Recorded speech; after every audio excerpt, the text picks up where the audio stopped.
কক্সবাজার সমুদ্র সৈকতের লাবণী পয়েন্টে বসেছে পর্যটন মেলা ও বিচ কার্নিভাল। সপ্তাহব্যাপী এই মেলায় আছে ২ শতাধিক স্টল।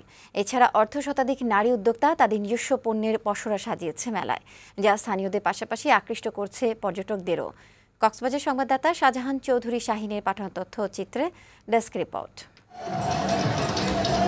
কক্সবাজার সৈকতের লাবণী পয়েন্টে প্রতিদিন সন্ধ্যা থেকে শুরু হয় এই পর্যটন মেলা ও বিচ কার্নিভাল। স্থানীয় লোকজন ও পর্যটকদের পদচারণায় মুখরিত হয়ে উঠেছে সপ্তাহব্যাপী এই আয়োজন।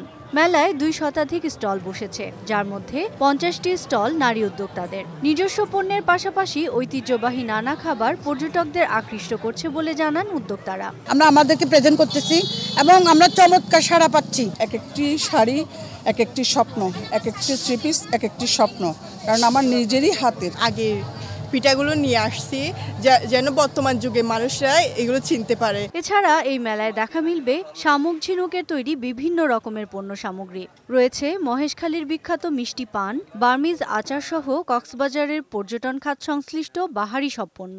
মেলাকে একটু ফোকাসিং করার জন্য, ব্র্যান্ডিং করার জন্য আমি সাম্পানের উপরে মহেশখালীর মিষ্টি পান বিক্রি করতে চাই। পর্যটক এবং স্টল মালিকরা বলছেন সামুদ্রিক মাছের প্রতি পর্যটকদের রয়েছে অন্যরকম আকর্ষণ। আমাদের সুন্দরী কোরালটা বেশি চলে, আর লবস্টার আর অক্টোপাস এটা একটু টুরিস্ট বেশি পছন্দ করে। পর্যটকদের আকর্ষণ করতেই এমন আয়োজন বলে জানান আয়োজক কমিটির সদস্য সচিব। পরিবেশ নিয়ে যারা কাজ করছে ট্যুরিজম সেক্টরে, তারা যেন আমাদের এখানে স্টল দেয় এবং তাদের থিমগুলো এখানে নিয়ে আসে এবং আমাদের যে বিভিন্ন ডিজাইন করছে, বিভিন্ন অ্যাক্টিভিটি করছি আমরা বিভিন্ন শো করার জন্য সব জায়গায় এই জিনিসটা আমরা নিয়ে আসতেছি।